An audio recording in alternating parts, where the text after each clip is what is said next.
Bro, I've never lost one-on-one, ever. We played one-on-one before. You never beat me, bro. What? You probably scored. Like, if I we beat going, you. No, it's like 4 other guys out there that's playing, you know what I mean, king of the court. But if I win, what is it? You won the segment. The segment? Stop disrespecting our one-on-one game, son.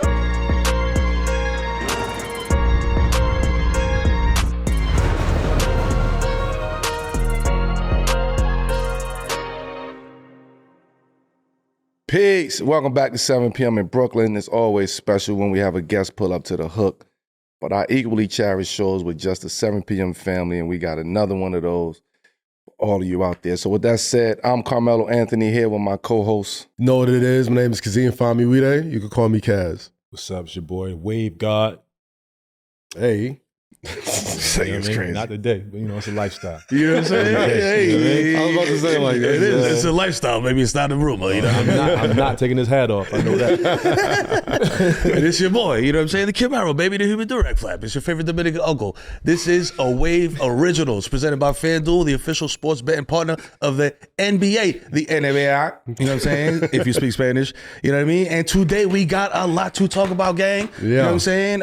Today we have the latest headlines from around the NBA, of course. You know what I mean? Mm-hmm. Rudy the Wave God is going to keep it 100 during Keeping It Real with Rudy. You know what I'm saying? I know he's ready. He got the shades on. Yeah. You know what I'm saying? For the first time this season, we'll be answering y'all's questions in a segment we call The Streets is Askin. But first, got to check in with the crew. How we feeling this week? You know what I'm saying? Matter of fact, take it back. Happy birthday to our very own Kazeem. Ladies and gentlemen, you know what I'm saying? Wow. The Wash Gang is in the building. You know what I'm saying? Real Wash Dads, baby. Let's go. I love the very Wash Dad birthday too. So it was a good time. Man. I wasn't. How'd it go? You know what I'm saying? Man, I wish I could say I went super crazy, but like I was still recovering from All-Star, so I was at the crib chilling. That's a dad birthday, Which bro. is Like, definitely a dad birthday. Exactly. I'm at the crib chilling. Like, yeah. Nah, it was fine. Barefoot. Though. Yeah. Girls gave me nice gifts and stuff. Lady got me a nice gift. It was a really good birthday, man. I appreciate it. How about y'all, man? What's up, champ? You be moving around, dog. Bro, I this see is you one day, man. This is about Cass. Oh, y'all too nice to me, man. Y'all too nice to me. We got to check in with the game, man. We all good, man. It's it's good to have the gang back, have the tribe back. Mm-hmm. I think today will be good conversation. It's always a good It's conversation. needed. Always. It's needed. I don't know where it's going, but There was a needed. lot of discourse, especially after All-Star, but like, lately, this Joel Embiid thing, the days of Joel Embiid hustling for possessions and loose balls, Paul trying to on get the left.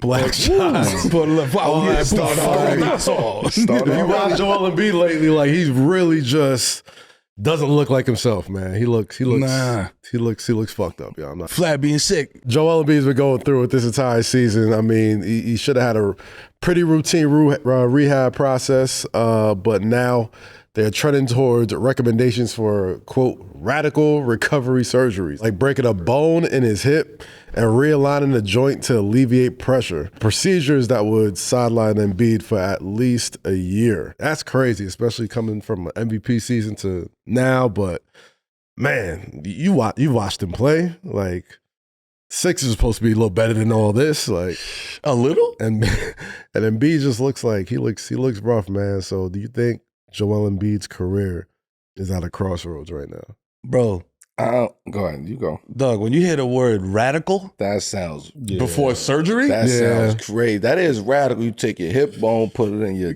feel me? That's Put radical in front of That's anything. crazy. It's crazy. Has anybody have they really talked about what's actually going on? Because they're trying to keep it hush-hush for a long time. So we don't really know what's actually going That on with part. his knee. You know I what haven't mean? heard because when like, you know what I'm saying? Like certain people go down, it's the Achilles, Right. it's they ruptured this or this happened. You see it in the news or you hear it being talked about. Right. With Joel, it's like, yo, we don't know. He got bad He's knee. bleeding through the gauze in his knee, but we don't know what's going on. He got a stitch in his leg. Like radical. I never heard that before.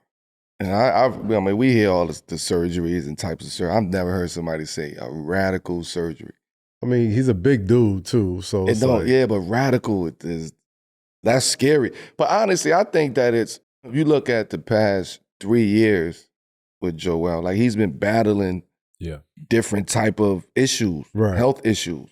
You know what I'm saying? It's like we don't know how serious that, if one thing is leading from another, your knees. Cause it's a lot of shit that when you talk about chemically being balanced, like, Right. You go from having, I don't know what he was dealing with his face, but he was dealing with that. The Bell's palsy. Bell's palsy. Yeah. And then you go to your knees, and like he's been dealing with a lot of shit over the past 3 years. So I don't, man, Joel, man, sit down, man. Might be old Like, age. ain't nobody, man. you ain't got nothing to prove to nobody. It might be old age. You know what I'm saying? What you mean? He 30. How old is Joel? I mean, you never. You saw his birth certificate? We trying to nigga 42. I'm just saying. I was trying to be serious. You talking about his birth certificate wrong. You seen his birth certificate? To be I fair, don't think nobody's saying it, but that's come on, I don't know, but like, or some G shit though, like self-said. he's him being a 5, like being a big, like don't those dudes wear down Right. They do quicker wear than down like easier. a point guard or somebody that's like 6'4", 6'5". Yeah, but 6'6". but you still like. You can't forget, he came into the league injury too. Like, Yeah, I just the think foot shit. I think it's more shit going on. Old age. You know what I'm saying? I think you gotta chill. Bro. It ain't old age. It's a lot of shit going on with him physically. You get what I'm saying? Health-wise, there's probably some shit going on with him. On top of you trying to prove to everybody that you still committed to the team and to the city. That's stressful. You losing. You may want to play, but you ain't the same when you get out there. Like, it's a lot of shit he's dealing with. But didn't he have that soundbite though, where he was just like, "What the fuck you think? I don't want to play for Philly." Nah, I'm sure he ain't, but he, But see, but that's what happened though. When all of that shit start to bubble up, Yeah. and then you get irritated and you hurt, you injure, you irritated, you trying to prove you ain't doing That's it. a crazy city too. It's They gonna- right, so that they shit gonna gonna fuck with happen you. out So there. that's where you become stronger at. Like we know you want to be in Philly. We know you want to play, but physically and health wise, you can't play right now. I seen everything Take the season with him. off. I seen everything with him, but like, he's had the injuries like you said, but like, he's just continuing to get bigger though. Yeah. He can't train. He can't, but you You can't train. But bro, like at the end of the Ozempic, day, nigga. everything he's You better done, prescribe bro. that at this point, right? Like, I can't move my legs, man. Come on, chill. Zion like 250 right now. You That's think real. Come on, That is real. a fact. come on, dog. But he, Zion. he plays, and he don't play like he's 7 feet. You know what I Right, mean? So right. like for that, you can't look like that and play like that, bro. It don't have a long. I get that. But don't have a it's longevity It's in that. health issues. He get on the bike, It gotta man. be health issues, He Shan. get on the bike. Yeah, I used to think like you though. Like I thought like it was just all right. If Joel Embiid just got himself in shape, like he wouldn't be as hurt as much. When he used to eat because- McDonald's and shit on the sideline, getting stretched, like those younger years, Yeah, you would say that. But Yeah. now I think it's just more health issues that he's dealing with. I mean, but bro, like that's one thing you can control. Mhm. One thing you can control when it comes to that. Like if I'm going to a season, I know I've been hurt, bro, and I've been the same weight for the past 4 years. It's like, bro, I gotta come down. Mm-hmm. You know what I mean? I gotta come down off that. But it kind of becomes like a messed up sort of like No, I don't think you cause and understand, effect, right? It's like, he's yo, a big dude. he's man. a big dude, but he can't lose weight because he's rehabbing from an injury. But you can't, and I know. you know what I I've mean? been through Rehab that the too. injury unless you're in good shape. Like Well, it just becomes it's this deeper. thing that just I agree. I agree with both of y'all. Yeah. To both of y'all points.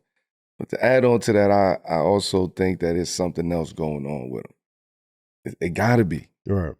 like it's something mental or like another just injury? health issues.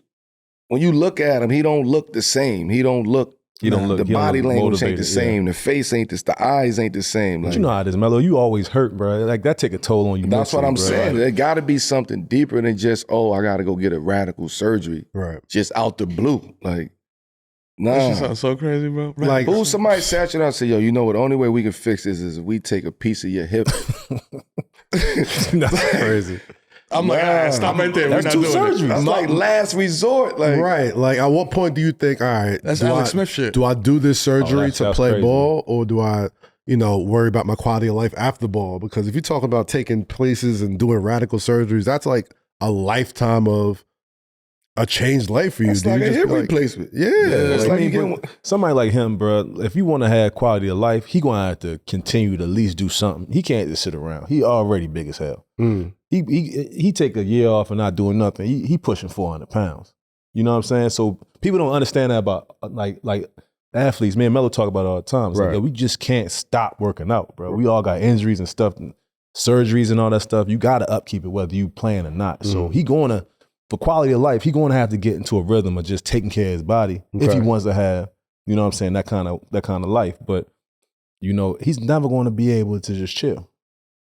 Never. It's a fucked up situation. Yeah, like I say, what do you do for the Sixers? if I'm the Sixers, Yeah, like do you shut him down? Do you say shutting him down For the year, get right. This is about longevity now. This ain't about this season. Like, this season is a wash for us. So we gotta look ourselves in the mirror. Like, this is a wash. Yeah. We ain't really had no time to implement Paul George. We ain't had no time to put all this shit together. There's a lot of moving pieces. Joel in and out the lineup, Maxey in and out the lineup, PG in and out the lineup. Shut this shit down. PG go get healthy, Maxey go get healthy, Joel go get healthy. Now we come back next year. Now we really see what we about.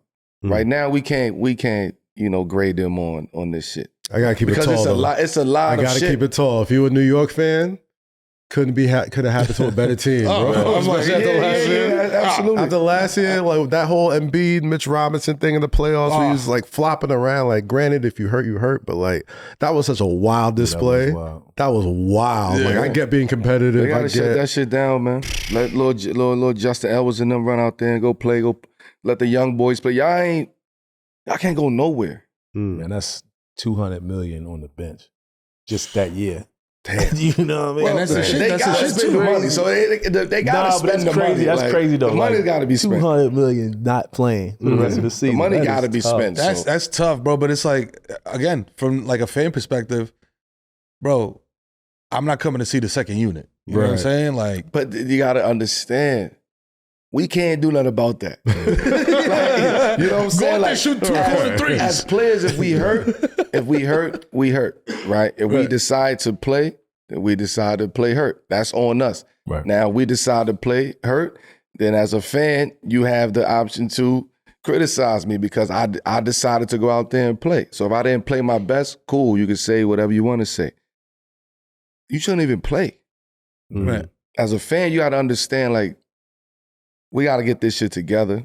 We ain't going nowhere right now. Let's look forward to the next training camp. Punt. Hopefully, last you thing. know, hopefully Joel don't got to get the radical shit. Nah, don't do it. No That's California crazy. shit, man. Knicks fans in the building, you know what I'm saying? Gang, we here, you already know what I'm know. saying? Solidarity. But in 2 crucial matchups after the break, they lost. They have fallen short. They lost to the Cavs and they lost to the Celtics. You know what I mean? Kaz has some insight, you know what I mean? Posted on Twitter.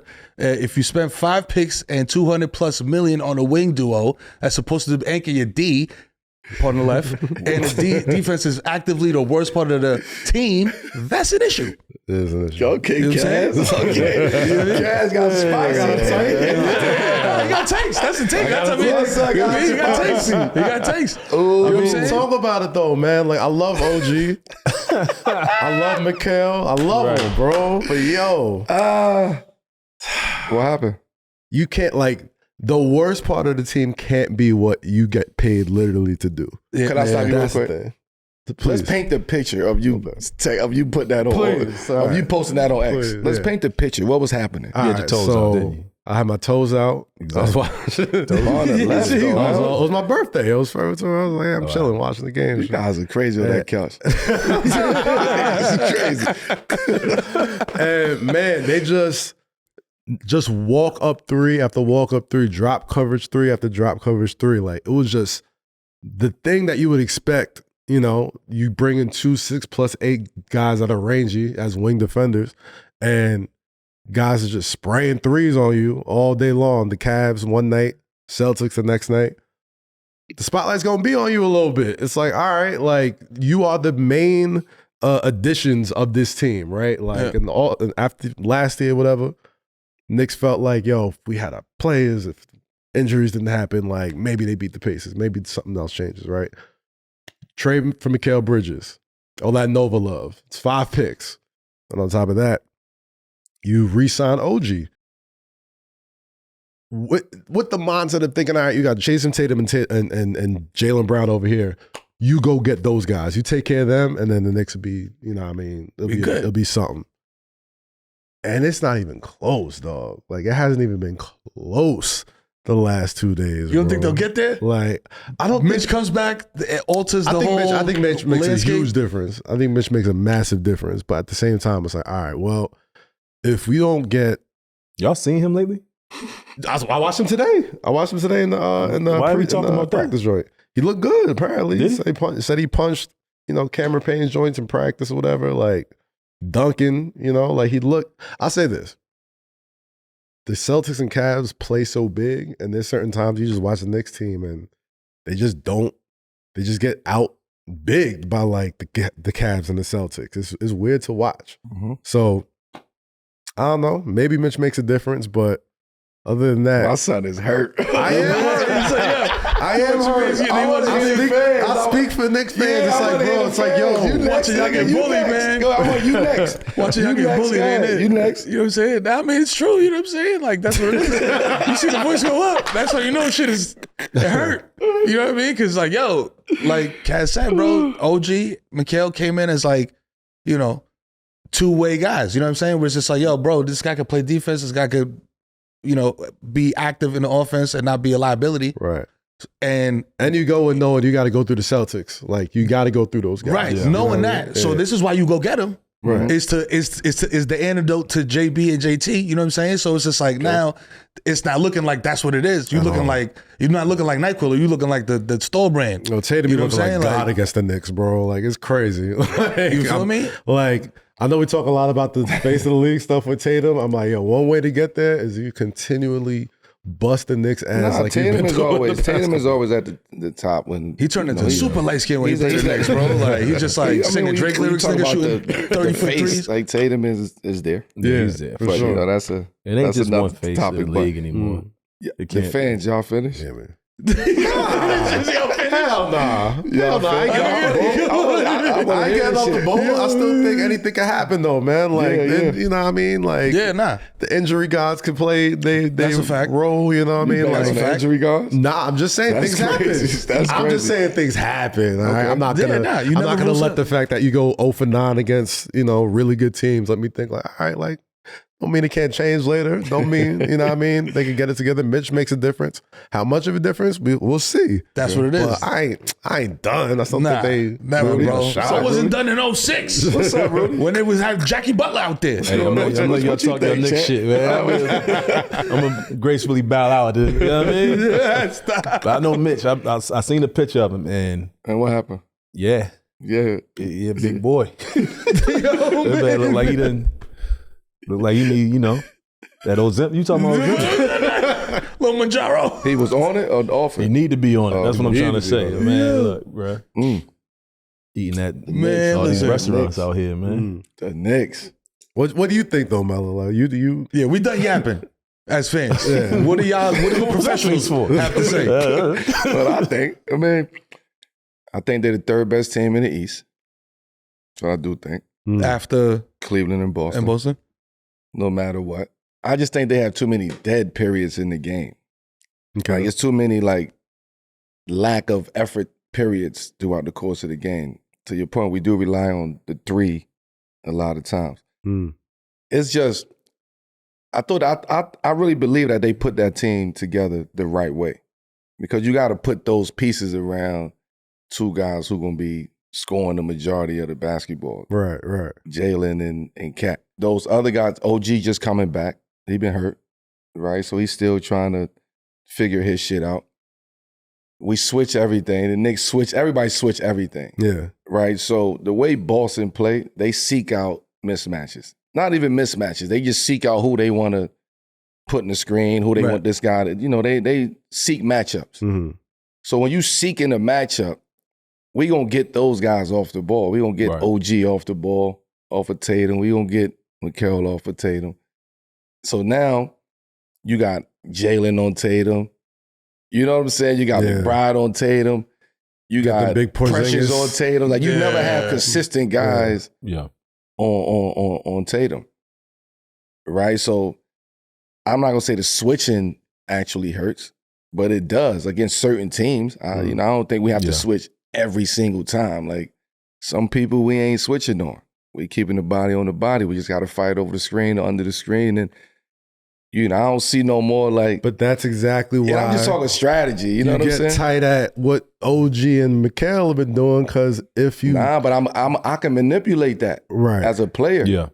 If OG is guarding me, I can tell Rudy who got somebody else on him. Yo, Rudy, early come set a screen for me, get him off. Transition. Not easy. It's an easy way to get the guys to manipulate that part of the game. I also think niggas tired. Yeah. Damn. Like I think we forget about that. Like niggas is playing 40-something minutes. Like niggas is tired. You know, one thing I will say about it, bro, like we could talk about it now, and this is right after the All-Star break, but you know, I done seen Jalen personally in the playoffs, bro. And everything we were talking about them being a contender in the beginning of the season, and we know they got it. Right. They got good players, they got legitimate team, but you get that new sense of urgency when you get closer to the playoffs. So we'll see. I still think they, like you said, they're top 3. It's really only one.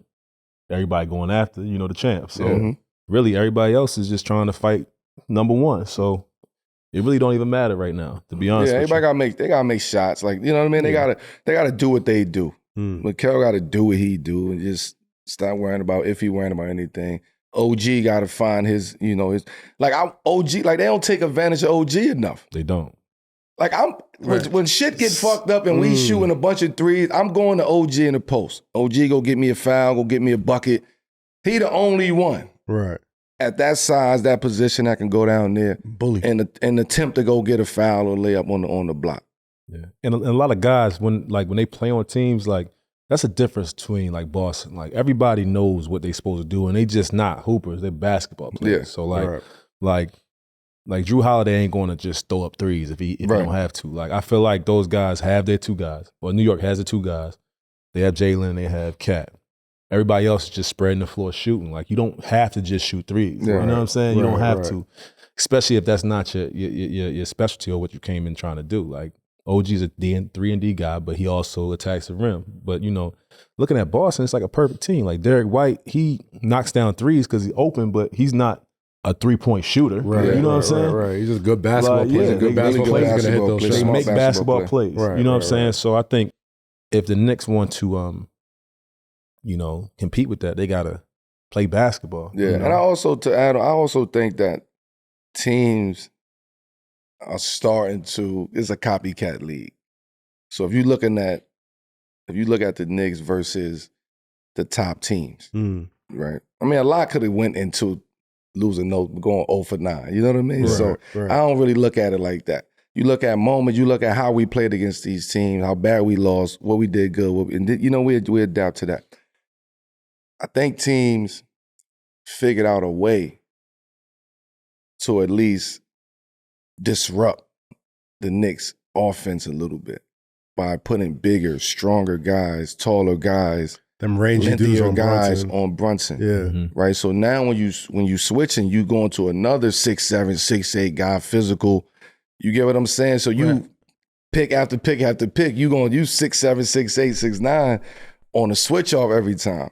That's strategy. And you see a lot of teams, Cleveland did it as well. OKC did it as well. Like, this is a copycat league. So if teams see something that's actually working, people talk. Yeah. Teams talk to teams, oh, this work, or what you seen when y'all played against the Knicks.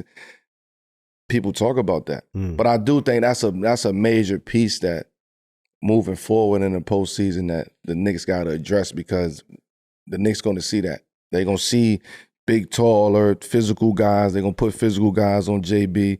He going to do his thing, but that's a lot of work to constantly do every single time and rely on Cat to do what he do, which he has to do what he do. But he ain't like... He have to do that. He's not the guy to go do it like... No, but what I'm saying is he have to bring...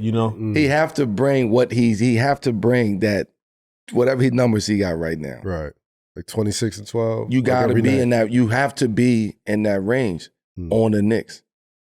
You have to. But see, that's the difference. Like, I think with Boston, it's like you have multiple guys that can, not at the level of JB, because he's one of a kind, right? But can get a bucket, right? Yeah, they just different though, Rudy. You know what I'm saying? That's what I'm saying. Like, Jack. we're talking about trying they to get different. there. It's like you said, it's a copycat league. Like, they have to understand like the league is what it is, and of course we want to shoot threes, but they got ballers out there, bro. And I've seen all those guys on New York do it at certain places, and they don't look like they're doing it here. Right. You know what I'm saying? OG wasn't just sitting and shooting threes. Like Mikal wasn't just, you know what I'm saying? This is what I'm saying. In Brooklyn, he was doing everything. You know what I mean? Yeah. OG, man, get your big ass down there on the block. Give us 6 points down there on the block, OG.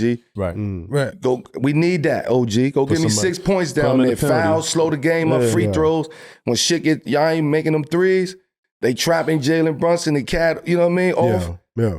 We need that second unit, OG. Let's go get a bucket. Is that the answer We need to the You got to switch this shit. They can't keep running to the corner, right? shooting the tray. Yeah. Is that the You don't know antidote to when the you gonna touch physicality? it. No, huh? Is that the antidote though to the physicality that you saying that they're gonna throw at Brunson, like the bigger guards, like the bigger? That's just gonna happen. That's just strategy. If they see one team it work on one team, they gonna continue to do it till it stop working. You get what I'm saying? Till it's not working again. But I'm saying shit that we could tweak as the Knicks. Little shit. Let's utilize OG a little bit more. Cat, give me a little bit more down there in the post. You know, put the pressure down there in the post, because once they start closing out on you up top, it's a lot of energy for you to one dribble, two dribble, go to the hole from the top of the key. It's a lot of energy. Yeah. A lot of physicality, a lot on your knees, you know what I mean? Like, so you got to be smarter. Let's get down there. When the game slow down, let's get to the money maker. And you got two guys who can go and do that. Alleviate pressure on Brunson. You know what I mean? Run them little floppies and shit for the little misdirections for Mikal Bridges. Let him shoot his little mid-range. That's what he's good at. Yeah. And you're talking about just against these elite teams too. I'm talking about elite. I ain't talking about in order to win. Yeah. Boston, they go at you in waves. They don't stop.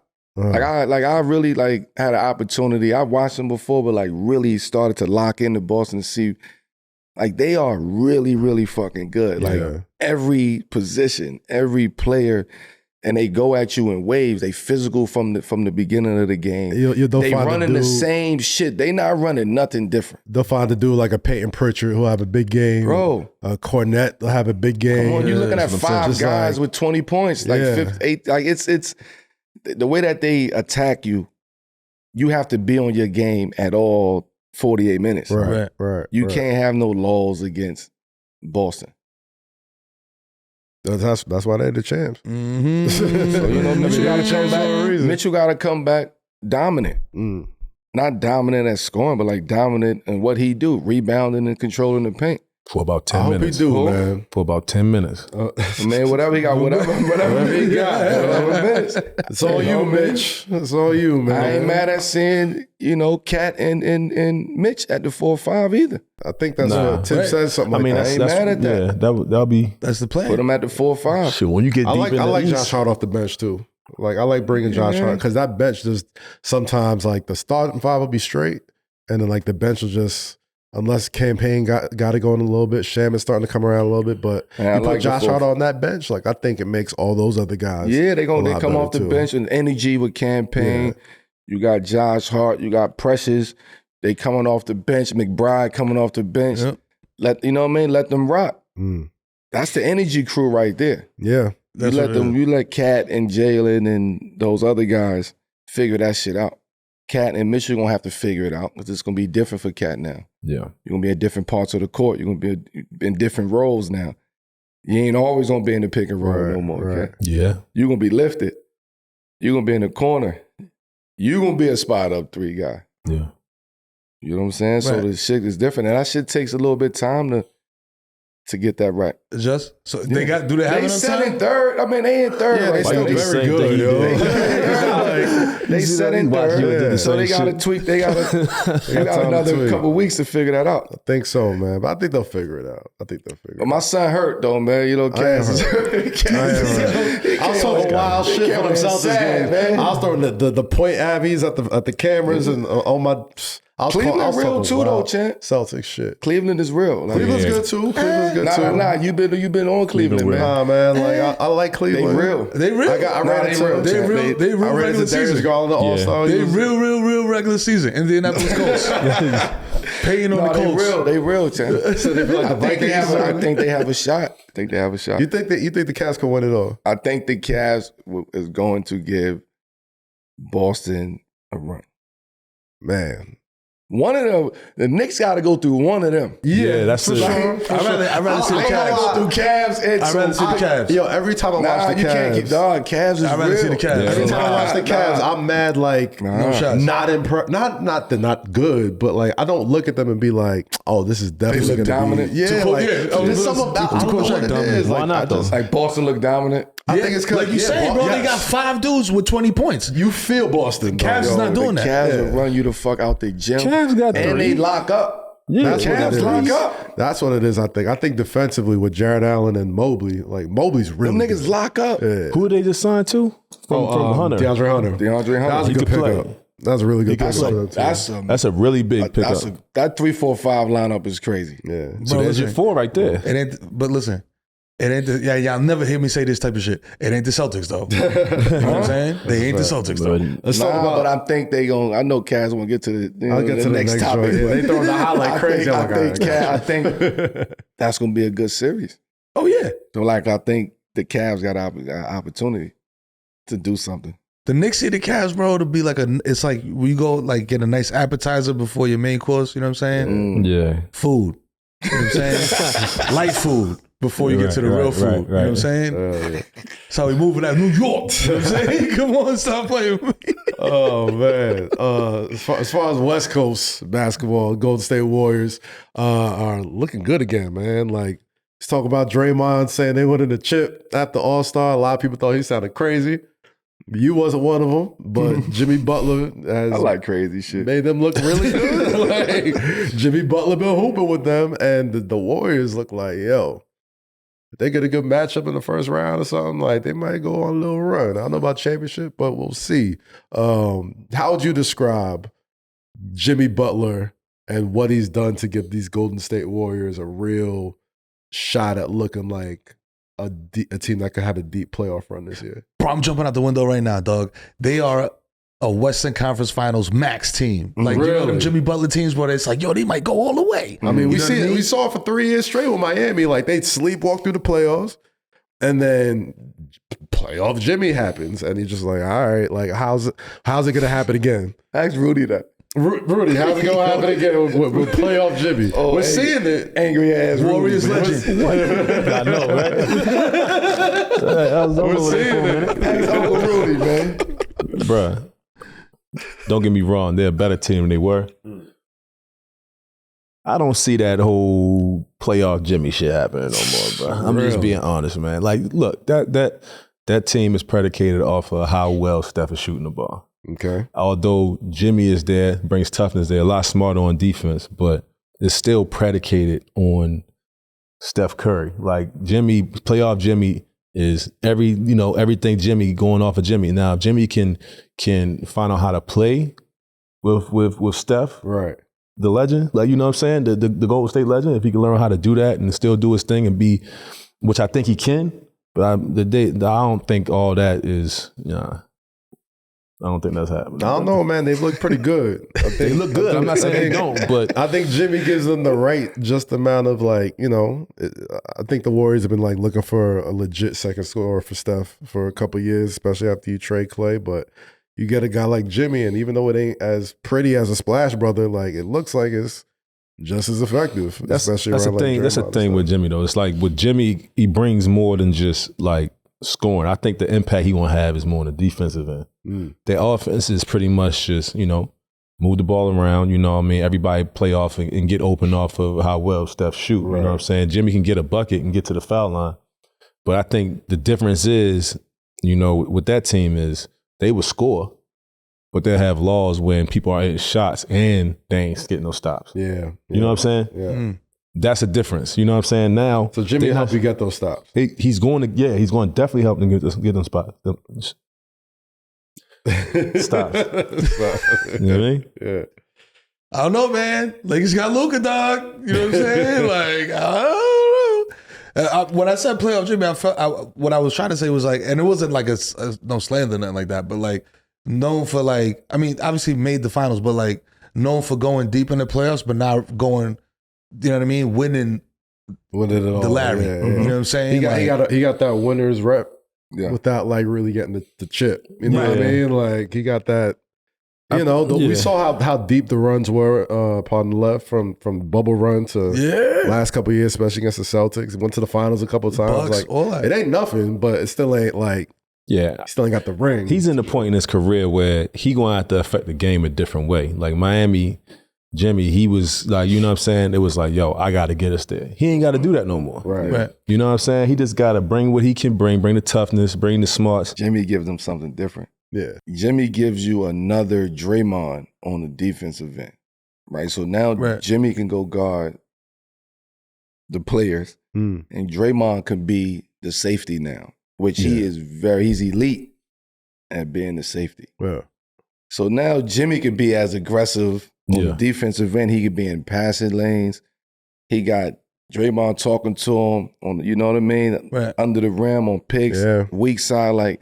That's what type of shit Jimmy needs to be around. And them two can switch off. And they can switch off. They just, you know what I mean? They do a lot of the similar shit on the defensive end. And they dogs. You know what I mean? Jimmy's a dog. Yeah. Draymond's a dog out there, especially on the defensive end. Offensively now, Steph gets a little bit more boost now. Now it's like, oh shit. I got somebody we can throw the ball into now. Right. Slow the game up. I ain't got to be running around all crazy. We can slow the game up, go to Jimmy. He going to get you 12 free throws a game. Yeah. So we going to slow the game up. We can go to him in the post, mismatches, misdirections over here with Steph and them, throw it to Jimmy, let him go work. It's very similar to when they had KD in a sense. Yeah. You think he had the KD-like effect? No, meaning. Let me clarify this. Meaning, Jimmy is somebody you can give it to in the post, in the mid post, and have him go get a bucket while there's a lot of action going on over here for Steph. Okay. Similar to what KD brought to the Golden State. And he can pass out of the post. And he can pass out of that. Jimmy thrives in that like role of like being just a role player in a sense. He thrives in that. Like that's where you're going to see the best Jimmy. Miami called for Jimmy to be that. Wasn't nobody down there with him. Yeah. He had to show the young boys how to, you know what I mean, how to work hard, how to do this. And he built his name, his brand, and he was able to establish himself as Jimmy Buckets. Man, know what? Took him to the finals. You get what I'm saying? So, I don't know too many people that can do that multiple years, bro. What he was doing in Miami, how he was like willing them team, like, yo, that is special. Yeah. It takes a different kind of person, to really will that team. And he wants to be that guy. Like he wanted to be the complimentary guy. Like he's a star, but he wanted to be the complimentary guy to Steph. Like, why not? I mean, and I got young players over here who is going to play hard. I can teach these young players how to work hard and teach them the game, and they can learn some shit from Jimmy. Them niggas is vets, and all they care about is winning. And a lot of people get misconstrued. Not to cut you off, a lot of people get Jimmy misconstrued because Jimmy just want to win. So Jimmy will do whatever he got to do to win. That's cursing you out. That's calling you out. That's doing some dumb shit. Like, he just want to win. And you around niggas who want to win now. Draymond want to win. Yeah. Steph want to win. Steve Kerr, I'm sure, wants to win. Now you implement Jimmy into that fold. Jimmy wants to win. So now you have another voice, another, actionable item to go, to look at and say, okay, this is what we got to do, because he's bringing a whole different dynamic to that. Right. They scary. Right. Yeah. So the Warriors are scary. Yeah, they scary. They moving around. They're doing a lot of things. One of which is retiring Andre Iguodala's jersey. Shout out to Iggy, you know what I'm saying? Coming through on the show. You know what I mean? Came through with the Brooks Brothers shirt, you know what I'm saying? Press, starch collar. You know what I mean? Shout out to him coming through season 1. You know what I mean? And second of all, for y'all, that was hilarious. He had the starch collar, bro. He had the Niagara. You know what I'm saying? Yeah, he was ready to trade stocks. Wild Studios. Yeah, bro. He was ready like he was the president of here. He looking like he just came off a UN lunch break. That's crazy. He's ready to donate funds. You know what I'm saying? So they retired Iggy's jersey, you know what I'm saying? And my question for y'all that have played against him, what is a special memory or something that stood out about playing against him? So it's two different Andre Iguodalas. Mm-hmm. We got Andre Iguodala, Philly, that I think a lot of people forget about.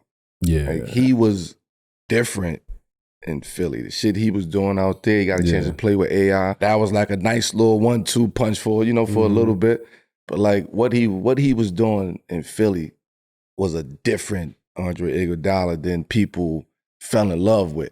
Yeah. Like fans fell in love with the Golden State Iguodala, and you know what I'm saying? Like winning and becoming the sacrifice and Finals MVP and being a great locker. Like that's what the fans know him about. Philly, Denver. He was number one option. When he was the go-to, like Iggy. Yeah. Iggy had that thing rolling. Yeah. You know what I'm saying? So we forget about. Had a couple dunk contest appearances that I think were really good. Even when the dunk contest was still kind of like, Yeah.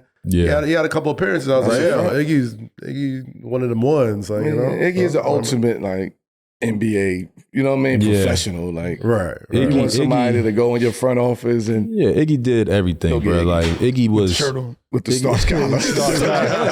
Can't do it with the starch collar. Iggy did everything. Like one of the best defenders in the league at one point.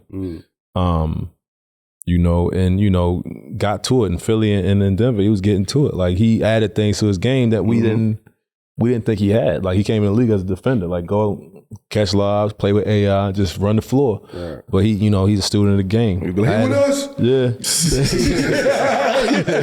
He with us? He with us. Now he turned that shit to shooting fucking 50% from three. Like that's the testament to Rudy's. Like that's the effort and the energy that you got to put into the longevity in this game to be able to play and to be able to evolve your game and adapt your game to certain situations. Like they ain't need him to be the Iggy from Denver and Philly. Right. They needed a mature Iggy at that point in time. You think them other franchises should retire his jersey? Like, because Iggy, speaking of, because of them eras, because that AI era was crazy. I don't think Philly retires. No. There's only one AI over there. No, I'm not saying retire. No, I'm just saying it ain't only one AI over there. No knock to Iggy, but that's AI. Yeah. Not AI 2 squared. Like, you know what I'm saying? That's my guy. But he deserved Golden State that honor. Like he Finals really MVP. truly deserved that. Yeah, man. He deserved Two of the greatest, some of the greatest moments in NBA history because of Iggy. You know what I mean? I know where you're going with this. You know what I mean? One getting that Finals MVP. You know what I mean? The other one. The other ones. Blocked by Jay. block. When they do the NBA highlight tape of like the greatest moments, like that old block by James is always it's gonna be played for the rest of time. Shout to Mike Breen, dog. He deserved that though, man. Shout out to Iggy. Big time. That's amazing. I ask him all the time, why don't you just dunk it? That was the older Iggy. That was the older Iggy. You're right. You know what I'm saying? Young Iggy would have jumped through the rim. Would have windmilled it. What? Tore that shit down. You know what I'm saying? It's called a tech. Ron wanted to jump with young Iggy. He wanted to jump it up. Oh, nah. He was jumping out the gym, bro. He wanted a clear dunk. He had that. He had some of the cleanest windmills. Like Iggy, bro. Like some people shout out to Iggy, man. He deserve all that shit. Facts.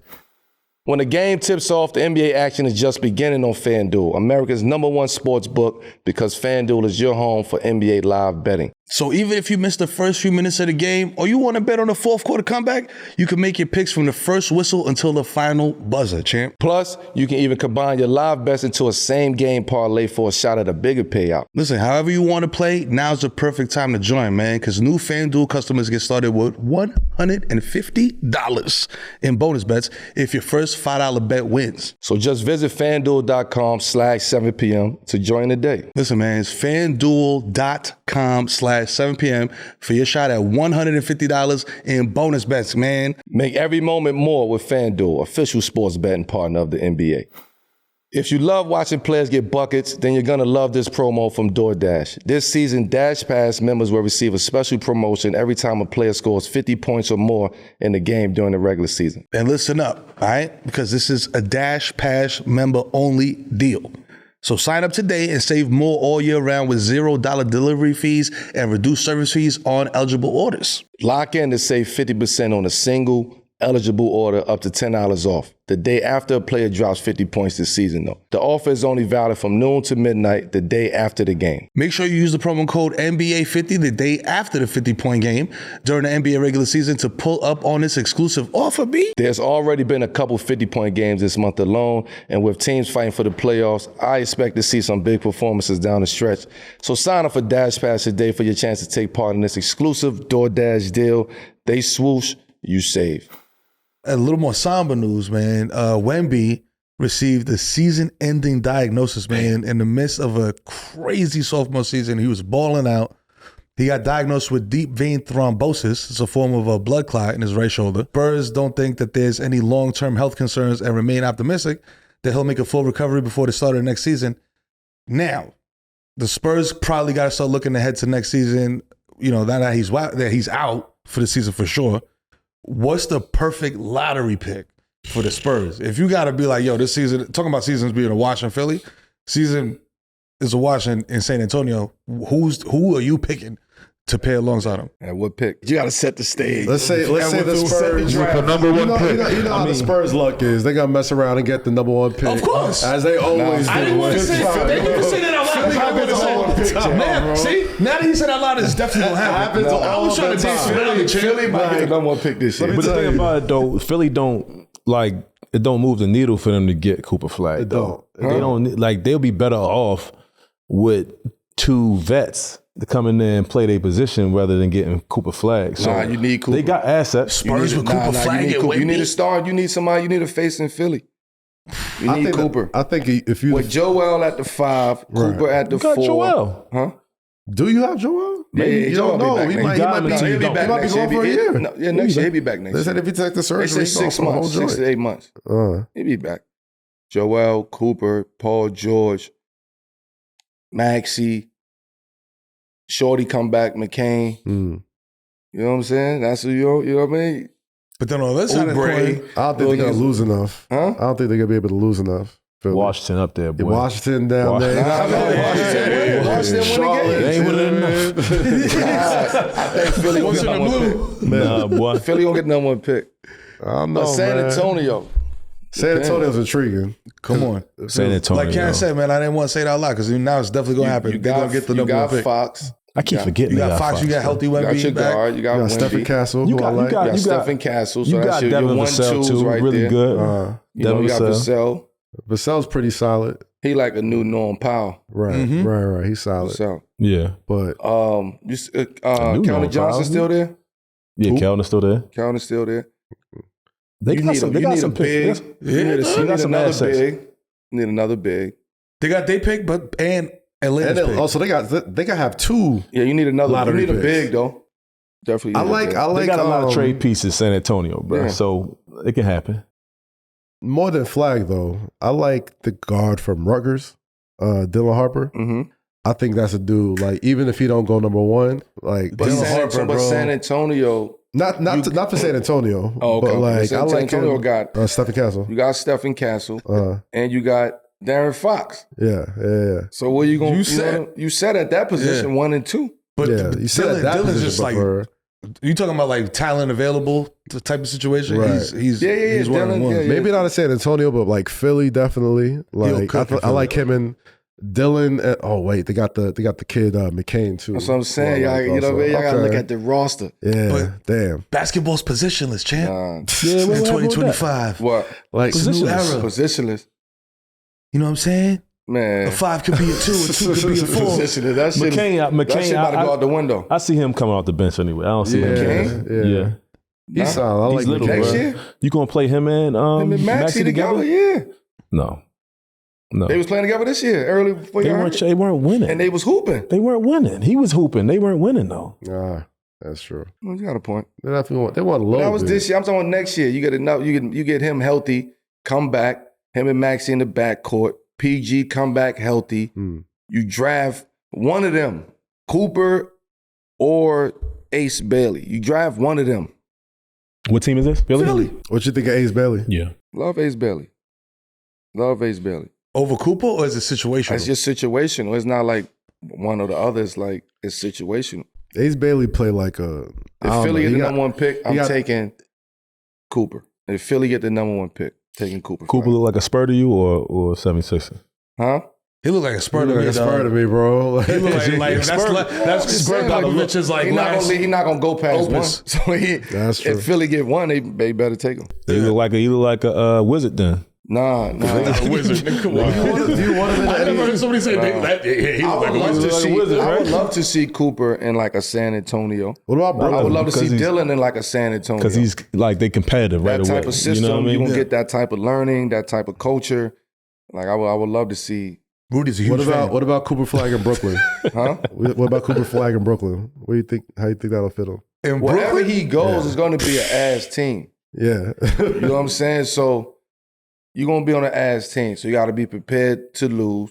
You got to be prepared to develop. You got to be. It's just a whole lot of shit you got to be prepared for. Do you think it's Going to top pick is not always the best. do you think it's better for, let's say, the #1 pick to go to an already competitive team or go somewhere a terrible team? Which one you think is better? I think if you are Cooper Flag, you want to step right into a winning type of culture. Right. Even though San Antonio record says otherwise, but you want to Got the step pieces. into a winning type of culture. You get what I'm saying? Somebody that's going to teach you and learn, and that's where I would love to see Cooper at over there. I think it's different type of guys too. Like there's some dudes that come out. Ace, I would love to see in Washington. Right. It's like Let guys him go that out are, there and just go run around him and Jordan Poole just Or Brooklyn. chucking up. or Brooklyn. Okay. there's guys that could go somewhere like out of the draft and go, like you said, like go somewhere ass, but create a culture that's not ass. You know what I'm saying? It's not that many who can do that. Yeah. You know what I'm saying? That's what I'm saying. It's Like, depending on but the It ain't that person. many who can do that. Nah. That come You don't go think Cooper right Flag's in, one of come those right in, guys? huh? You don't think Cooper Flag's one of those guys? That go right into the league and just do what? change the culture. Change the or culture of that team. not the league. Naturally, he's going to change the culture. Right. Before he even step on the court, he's going to change the culture of that team. Right. So everything comes with that. Yeah. But to change the coach, the court, like what happens in the performance, Right. No. I don't see that happening right away. All right. Do you I see him him having a solid year, good year, but like dominant to where you in winning conversations and you Right. bringing this team Playoffs, nah. from 17 wins to 50 wins or 40, like you ain't. All right, That's I'll say hard to this. do today. Yeah. You only Say have this. 10 teams who trying to win. It's 8. You know what I mean? That's Less than hard that. to do. You're right. Do you think he'll be as good or at least have the same sort of like ceiling raising effect that like Wemby had, who was like the last super hyped up #1 pick? I think you. Like, even though the Spurs ain't great, everyone's like, "Oh, this is a franchise." that's on the- I believe Cooper is a franchise player. Mm. Going to the right franchise, he would be a franchise player. He has a potential. I ain't gonna say he will. He has a potential to be a franchise player. Mm. So wherever he goes, we thinking franchise. Yeah, Thinking franchise player. This is our future. yeah. That dude's good, man. But I just I'm a want to fan. see him in a winning situation. Like I don't want to see him in a loser situation. Like Dropping somebody 50. like Dylan. Like I think he deserves to be part of a winning situation. Right. Only way To you be gonna able to learn, showcase bro. his talent. Right. That's the only way you really gonna learn. Yeah. I mean, going to a top team is you want to get drafted high. You gonna play. You know what I'm saying? It's cool the first 20, 30 games, 40. But then once you got to hit that wall and it's like, man, we got 30 games left, man. We on a 15-game loser streak. Yeah. It's like, Shit. that's when shit get rough. We about to go play the #1 team in the league. Yeah. Get Yeah. rocked by 30. Yeah. I remember I was talking about man with the prep school. Where He's we like, eat yo, tonight? yeah, right. Where we in tonight? He's like, yo, you don't know what it's like to get on a bus and travel 3 hours knowing that you about to get smoked, bro. Like, you know what I mean? Like, this is the #1 ranked team in our league with this, that. You know what I mean? We about to go get cooked. Yeah. We done lost 20 in a row, whatever you saying. Like, How about that this shit though? is- It doesn't last long all the time because the Pistons used to get cooked a lot. That's a great. yeah. That's a Not great. anymore. That's a You great. saw that? You saw that? Yes. Okay. Catch that off the backboard, champ. Today, guys. The Pistons, the last 2 seasons, 17 and 14 wins respectively. They needed an oil change. They got both of those. Surpassed both of Check engine those. light on. Cade Cunningham been hooping, and that dude has been through a Man, lot so of 17 lot and of 14 losing. wins You know what I respectively. mean? So Respectively.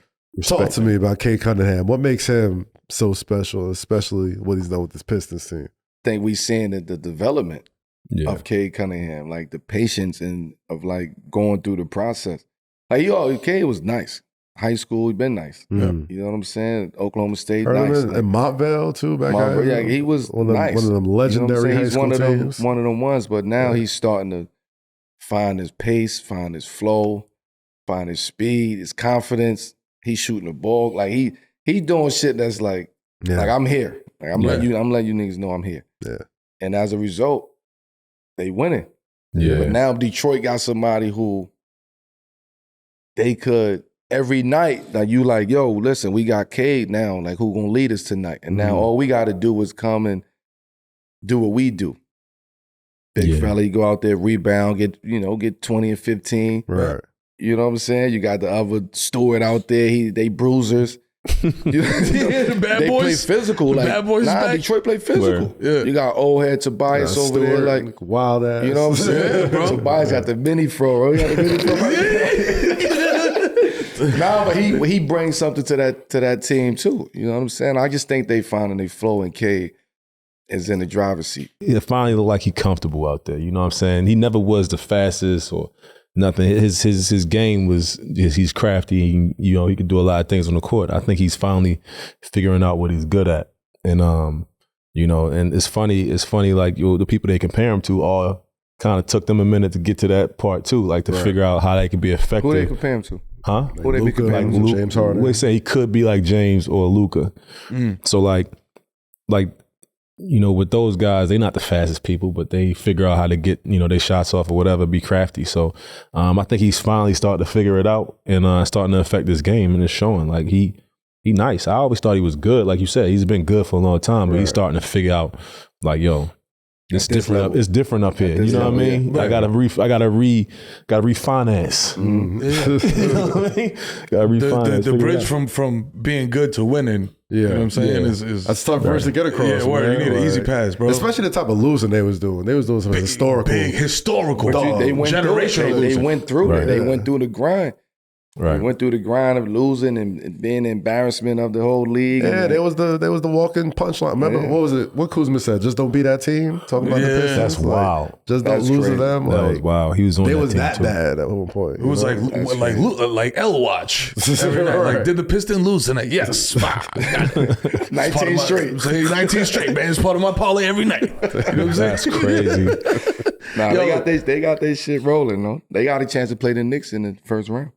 Yeah, I don't like that matchup. I ain't gonna hold you. Not crazy about it. Me neither. I'm not crazy about like them young stars that is just like about to, you know what I mean? Emerge. And you got the Garden. This is the curve right here. This is Cade Cunningham curve right here. This is the curve. This is exactly the setup, bro. Like it's always that young star that the world is just starting to figure out. And then the first round, boom, where is he at?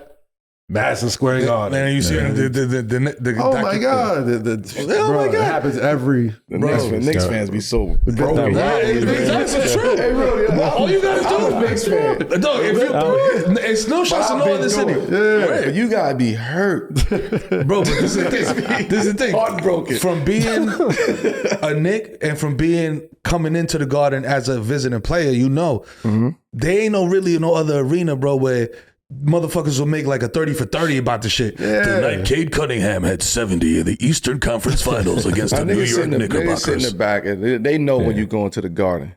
Like the players know. They serve. You know what I mean? That game is always, no matter who on the Knicks team. Right. And if the team ain't good, niggas just like, yo, I'm cooking tonight.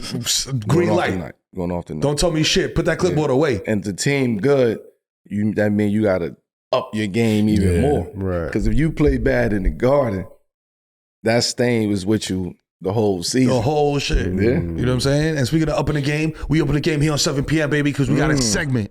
It's called Keeping It Real with Rudy. We got our own wave guard in the building, man. You know what I'm saying? It's a lifestyle, baby. You know what we have to do, man. We have to keep it real because Rudy keeps it real all the time. This is a portion of the show where the wave guard himself waves away the bullshit. You know what I'm saying? And uses his years of NBA knowledge and experience to explain what's really going on behind the scenes. You know what I'm saying? We have a situation we look at where we might say it's this way, but Rudy knows just from looking. You know what I mean? So look, on Gil's Arena, Tim Hardaway Sr., the older one, you know what I'm saying, was asked to name his top 3 Chicago guards. And before even saying one name, he threw shade at D-Wade by saying, D-Wade isn't from Chicago. You're not even from here, Jomo.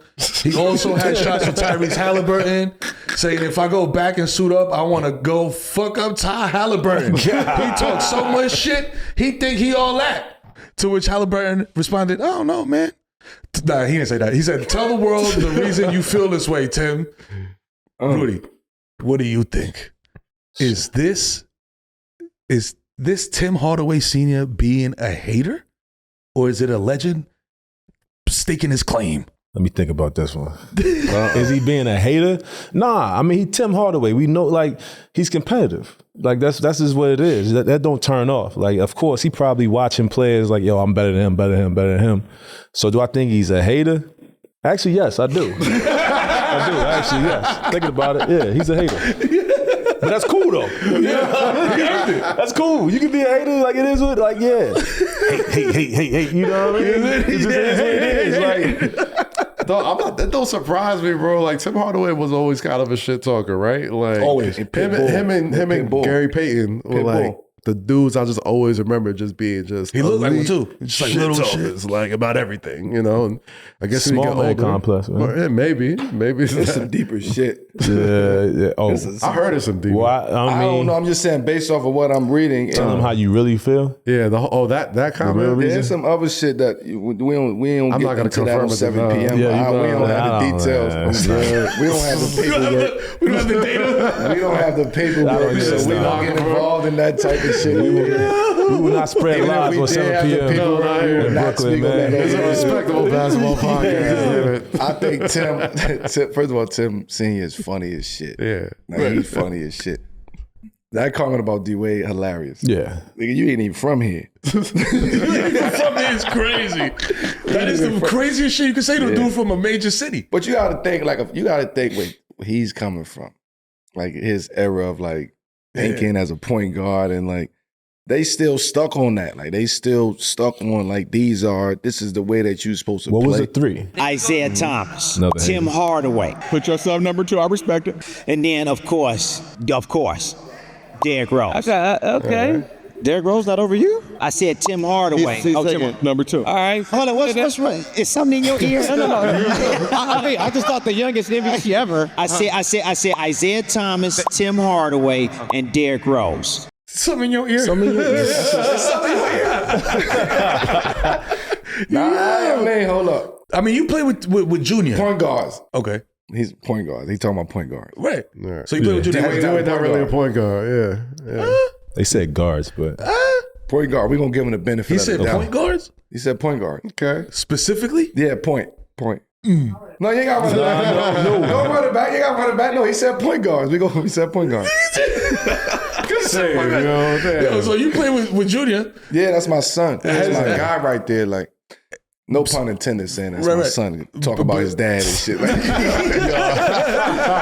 my guy. Like, that's my guy. That's homie. Tell my rook, man. That's my guy. Have you ever, Tim Hardaway Sr. being Tim Hardaway Sr., have you ever had to be like, yo, tell your pops to chill, bro. He's wilding right now. Oh, no, I think maybe one He's time. wilding, bro. He's being mad loud right now. Maybe That one. was I definitely don't one think time. so though. I think it was one time, but it wasn't like nothing too crazy. He probably said some shit like, "Melo need to pass the ball to Tim." You need to pass you the motherfucking rock. You know what I mean? Some shit. But I always had the, like that level of respect for Tim. You know what I mean? Like if it was something, I'm sure he probably have it for me too. Like if it was something that he felt the way he was a guy that we also look at as one of the giants of this league. You know what I'm saying? Yeah, Tim for really sure. did it. So if he's speaking, saying something, Right. respectfully, I'm gonna listen to him and let me see if that makes sense. If it don't, then I gotta defend myself. But Right. he ain't never say nothing, Too out of crazy. line, too crazy. And if it was, it probably was just respectfully watching the games and some shit. I probably shot the ball over 2 people. Tim was open.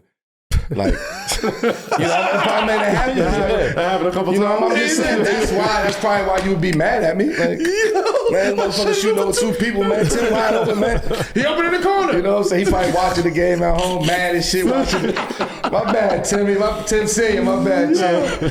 But no, that's why, you know, always respected Tim Senior, though, always. It's, of course, salute. You know what I'm saying? It's the killer crossover, man. You know what I mean? Word. Run TMC. Keeping it real. Which player right now does 24-year-old Rudy say, yo, I'm cooking him, bro?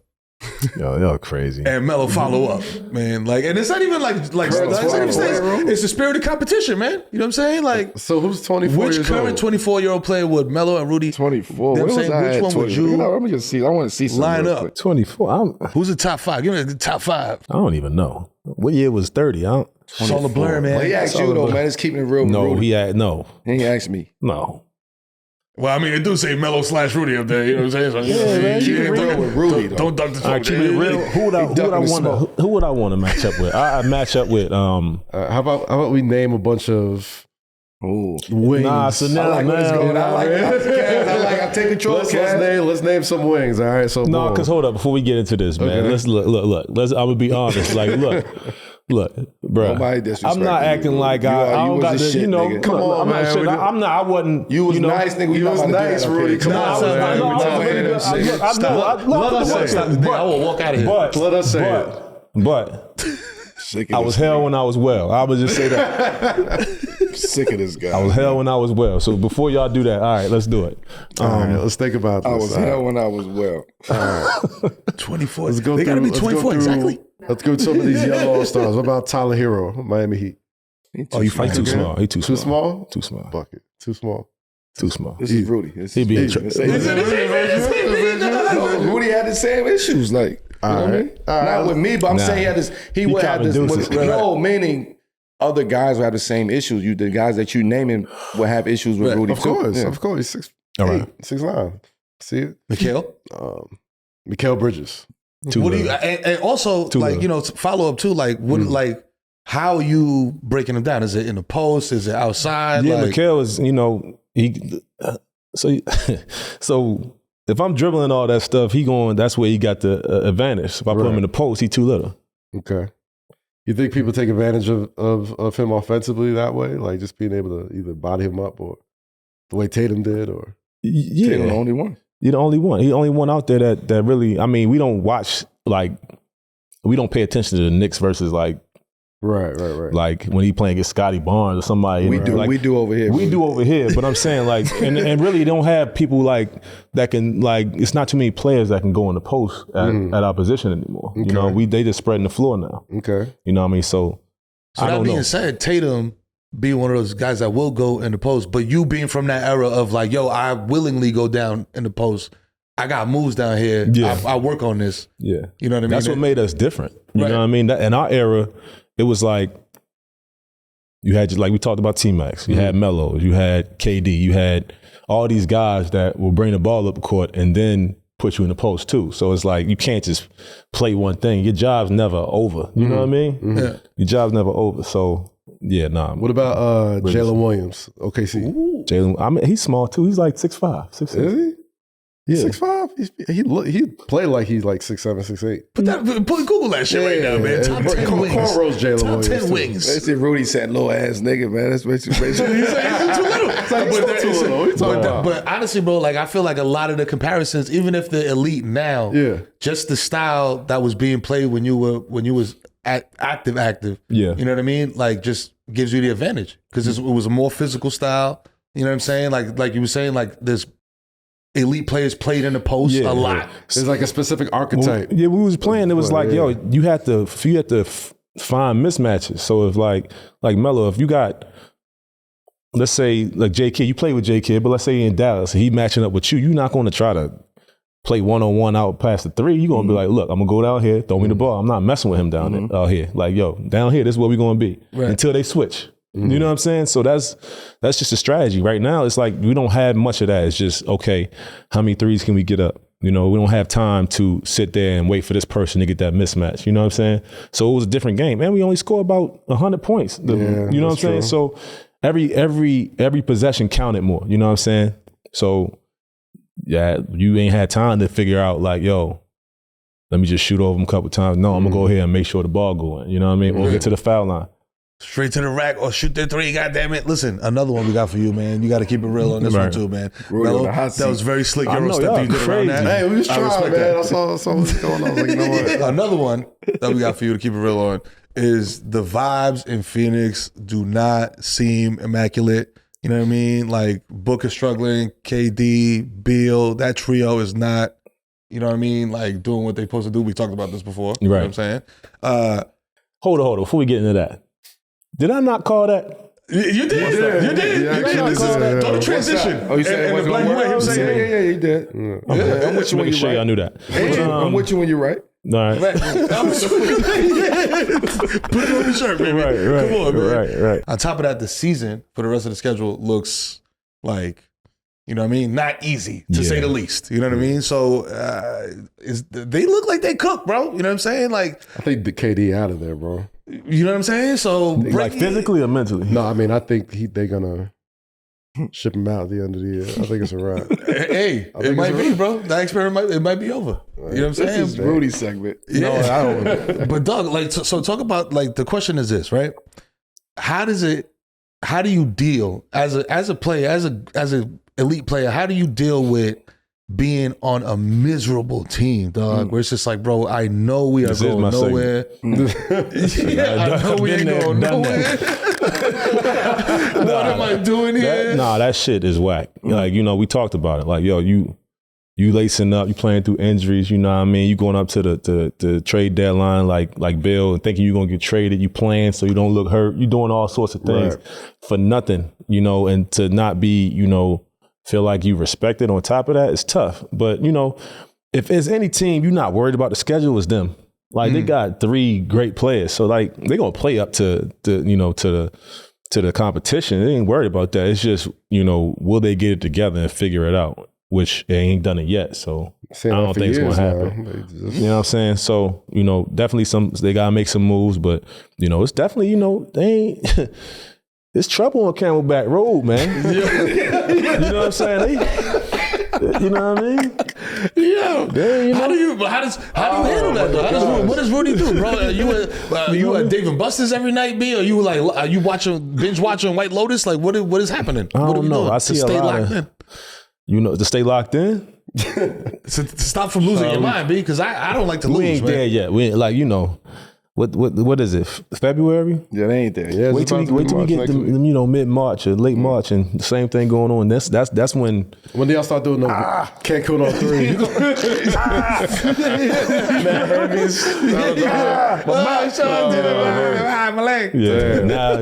So KD to the Wizards. What's up? Yeah. KD to the Wizards. You think that's where he's going next year? I would like to see him in the Wizards. That's just me personally with my shit. Yeah, that would be dope. Don't mind me. I'll just be saying shit. Like KD shoot. KD to the Wizards. I'd like that. KD to the Wizards? Back home? Go back Silver home. Spring? End it back home. Okay. You ain't gonna go chase. You ain't gonna go with these other teams that's out there. He already got it. I think he just won. Probably already gonna got get a your nice rings. good pick too. Go to the Wizards. Bring the energy back to DC. There's the movie. You home. There's the movie. He already did the interview where he got emotional. Yo, I got it out the mud. Saying? So now go back home, your family, your mom, family there, friends there. Go rekindle that fire back out there in DC. KD be 37, right? Yeah. I think so. Yeah. You know what I'm saying? You know what I mean? He might need that because, you know what I mean? Like, they got you said. pieces now. True. The Wizards. Marcus Smart, Chris Middleton. Oh, yeah, That's they true. do. Alex Saar. I didn't Bud think about Carrington. that. Isn't Brogdon there? No. Is Malcolm I think Brogdon They traded there? him? I think they traded him, right? He's still there. He's still there. Like, that's what wow. I'm saying. So now They you actually got, not bad. You got vets on your team. now. Brogdon live in the airport, man. Like, Wow. You know what I'm saying? Like I ain't mad at that. That's crazy. I ain't mad at that. But they gotta get rid. They gotta trade some people though. Huh? They gotta trade some people though. They got to trade some people. They trade their Yeah, they pick. got to, right? Hey, we trade what? They trade their pick for KD. Man, hell yeah. Not unless you got the I'm number just, one pick. you know. Man, trade all that shit, man. We bringing KD home. Yeah, It it's ain't a like we're bigger going to be play. nice over the next 3 years. No. Right. you feel Let KD, you know what I mean? Yeah. Bring the energy back, flood the arena, sell the tickets, Bring the DJ back into the arena. You know what I'm saying? Like, bring the smoke back into the arena. Come on. Go music. Give KD his farewell tour after a couple years. Yeah. And then y'all got to now Alex Sarr take it from there. Him and the young guys. Okay. They number one pick. Oh, okay. That's solid. Well, look, see, yo, KD, my guy. KD to the Wizards, man. There you go. KD, we laid it out for you, champ. There you go. That's all you got to do. All the Timberwolves. Remember I said that. I just be saying shit though, remember? You just be saying shoot, like I said, shoot. You know what I mean? Hey, look, so we laid out the plan for him because he's not looking happy on the Suns, man. He had a little chippy situation with CP. You know what I mean? That's stress. Right. You ain't fucking with the situation. Bro, I feel sorry for CJ, bro, because Chris is like the little brother that probably just got on his damn nerves every day, bro. Like that's what he is. He's just pesky. Yeah. You know what I mean? Yeah. Is that a CP3 initiated moment? KD was mad as shit on He was there. mad, but that's when Chris poke at you though. Yeah. When he know you mad about something, that's when you know what I mean. That's when he poke at you, especially on the court. You know Chris, man. That's when he poke at you. No, but what happened though? He grabbed his arm. Huh? Basketball, little basketball. No. KD don't react like that over arm grab. Oh, okay. Yeah. Probably arm grab a little side comment.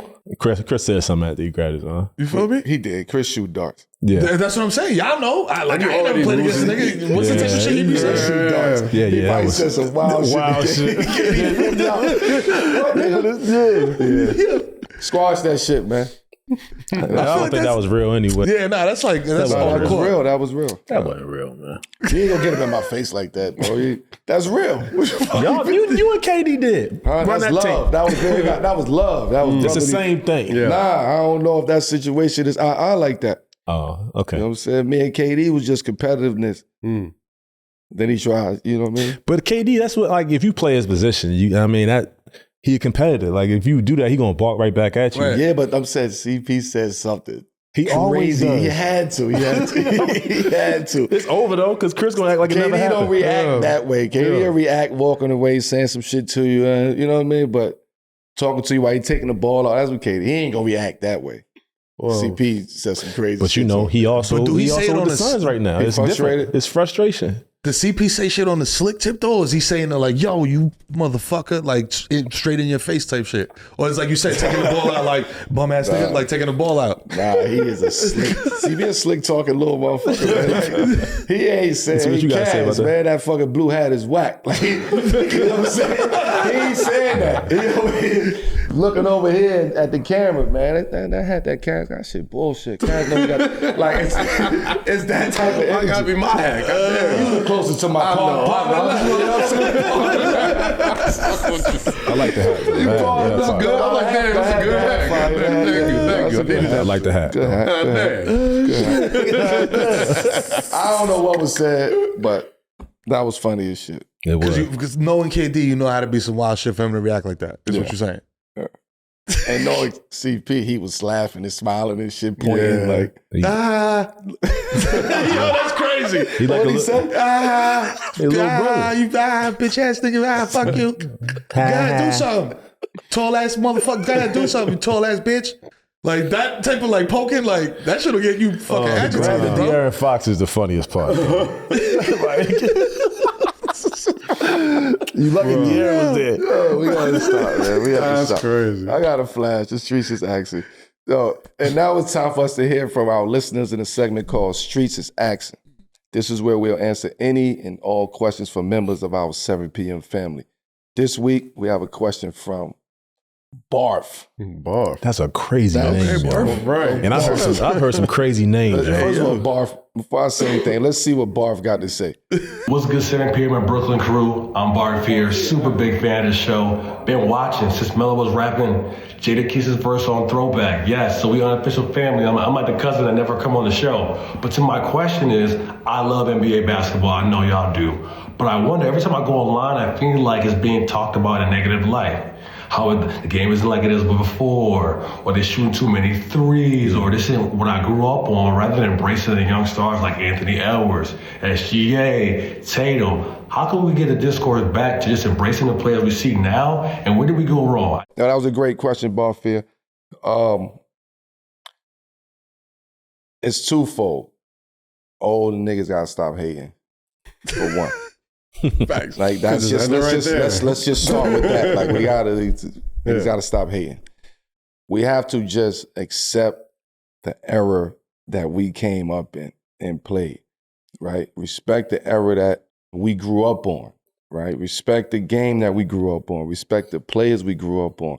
I just think we so stuck into this, you gotta pick a side generation in this era where as though we can't appreciate two GOATs at the same time. It's so MJ versus Bron or Bron versus Kobe, who's the GOAT, who's the best. Like, so now you gotta, if I say one is the best, then everybody else gonna say, nah, I'm lying. Yeah. So that's the culture that we actually in.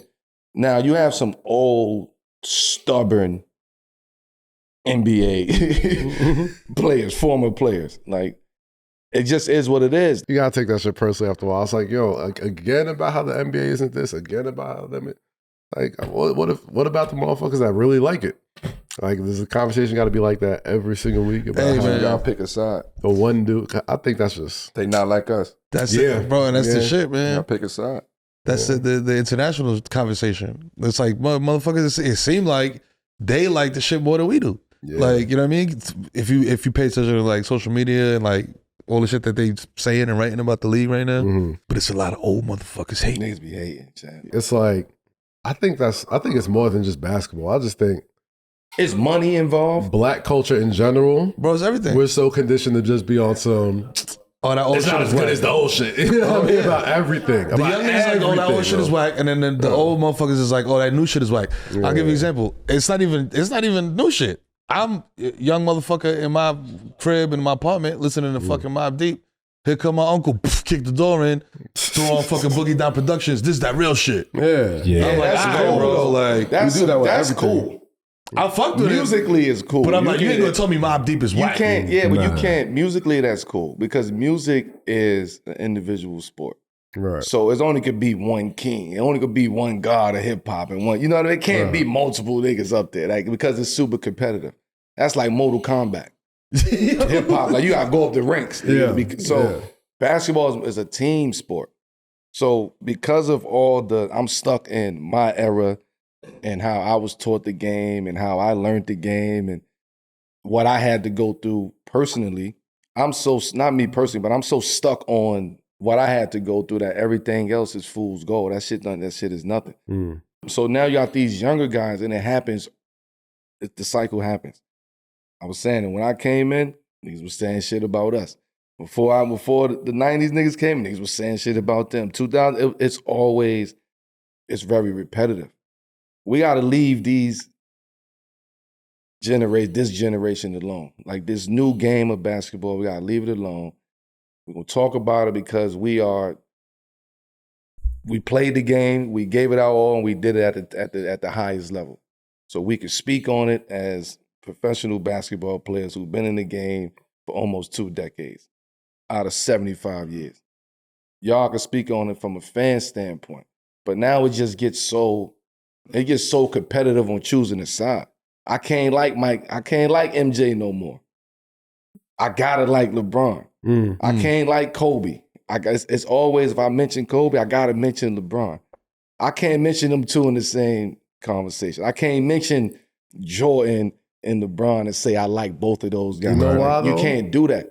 It's the pancakes and waffles tweet. But it's sad though. But it's also sad though. It's sad. It is. It's also sad because as competitors, like we know who we played against, and we only can talk about what influenced us. That's why I ain't mad when my son said, "Oh, my favorite player is Paul George." Like he influenced him. You get what I'm saying? I'm not mad at that. Guys influence me. Guys influence him. We got to support these little niggas today, man. We got to get out of that popping shit to them and talk, oh, they just doing this and they doing that. That's what the job want. That's what my boss asking me to do. Go out there and shoot 63s. Okay, boss. All right, cool. I got you. I'm going to go shoot 63s. Right. Yeah. I'm paying you $350 million. I need you to shoot 63s as a team. All right, coach. Go. All right. This is what we're going to do. Analytics says. Analytics says this works. So I think it's media, from a high level, media started that. Who's the GOAT? Who's better? Who's this? Who's that? And because these platforms and people have opportunities to speak on it, and it's going viral, and people, it's a debate all the time. So because of that, you can't appreciate. We losing appreciation so much to the point where it's like, yo, the 90s, for them to say the 90s era is over, like no more talk about the 90s Done era. with the 90s. We done with the 90s. Like that means we're losing something. There's a disconnect in that. We should never. But I understand where that statement comes from, though. Like, that statement comes from. That's the reverse effect of being told all the time, like what you're watching or what you're enjoying ain't shit, because in the 90s it was so much this was better. Yeah. Where, after a while, if you hear that your whole life, you're like, man, fuck the 90s. But the game, we talking about the essence of the game. Even with the game, I'm not saying I agree with it. I'm saying I can understand where that mode of thinking comes from. I think what we like to clarify it, I don't think like when we say like, oh, it's this now, we ain't talking about like the plastic man nicknames and the microwave and tiny and all them. Like that's, we be past that. And I think the game has transcended from that in a positive way. Mm-hmm. But like what we talk about all the time on the show is like when we came up, it was like more about the art of actually playing basketball. It was, pride. We took advantage of mismatches. We had to take pride in possessions, every one. You know what I'm saying? And for me, that's the tough part. Like I'm not saying I'm one of them angry men, but I understand when people saying, well, it's different now, because it is different. Like you said, like the basketball has grown, has evolved, and that's where it is now. But everything comes around because it's a copycat league, like you always say. It all depends on what wins and how they do. And if another team feel like they can do that to match up with this team, it's going to change, just like it has. Like you got people like Shaq that changed the league. You got people like Steph that changed the league. Michael Jordan that changed the league. And some of it for the better and some of it hasn't been. But one thing that's going to happen is, people are competitive. This is a competitive league, and people want to find different ways to win. And just like Boston, we talk about them, how they not like the Golden States or the teams that's won before. They're different. And I think that's one of the things, they continue to be successful at that. The league will change right behind them. You know what I mean? It's a disconnect. It's a major disconnect. The fact that those conversations are even talked about, the 90s is over. Yeah. Like, you know what I mean? Like the 80s is like it's just, it never existed. History. You get what I'm saying? Like, nah, we can't do that. We done came up under these artists, so to say. These are artists that we done learn how to paint pictures and draw and go out there and in movements that we done learn from these artists. So now, 20 years later, now all of a sudden there's new artists. Now we supposed to just stop honoring the artists that we came. No, we can't do that. So that's one issue right there. The other issue is it's been so much of guys getting outside the league after they retired, getting on the microphones, talking shit about the players, not analyzing the game, taking shots personally at players. So now it's like, nah, I ain't fucking with him. Yeah, that's not. I ain't fucking with him. That's not what it's for. So now you, as an athlete, as a basketball player, you start to protect yourself. You know what? I ain't talking to these niggas. I ain't talking to that media. That's what happens. So now you become separated from the media. We don't have no dialogue no more. So now you're going to go write whatever the fuck you want to say. Yeah. Right? Because there's no line of honor anymore, of good journalism. I mean, there's good journalists out there. Journalism is still alive, but it ain't no honor no more behind it of writing the right things. Like, I can write something about you. I can criticize you. I ain't got to talk shit about you. Like, I'm just going to criticize the game. I'm going to talk about what you didn't do. And I think as players, when we get out the game, we think that's the first thing that we're supposed to do, that we just got to talk bad about another player. Like, let's start getting back to talking the game. I don't need to talk about you as a person bad. I read something, I saw something the other day, Stack Jack said, Steven Jackson, he was in the arena one day and he shot an air ball and they said, man, he's just a fucked up individual, some crazy shit like that. It's like, what the fuck? Like, nah, this is real, but like, to that point. That's crazy. Like, you can't, to that point, like, you have to talk the game. Journalists have to talk the game. You can write about the game. Nowadays, this younger generation is getting further and further and further away to where as though it's their shit. They believe like this is our shit. Y'all hating on us. We ain't fucking with y'all. We got the momentum. And the one thing they go back to is y'all mad because y'all ain't got the bread. Right. That's what it comes, you know what I mean? It's a part of that is that too. That's why you hear like, man, why they pay him $350 million? It's always a debate about the salary. For one, you gotta pay these niggas. Like you can't get around paying players no more. So that the money conversation should be dead for one, because that's where a lot of discrepancies come in. That a lot of debates. He shouldn't get paid that. Why does team pay him that? Look at his averages. Like it's a lot of shit that goes on when you start talking about money. Money confuses and clouds every single thing that's in it. So we gotta embrace this younger generation, bro. Like we gotta really start fucking with them and to a point, it was an opportunity to kind of mend that gap a little bit when Bron's situation in All-Star Weekend.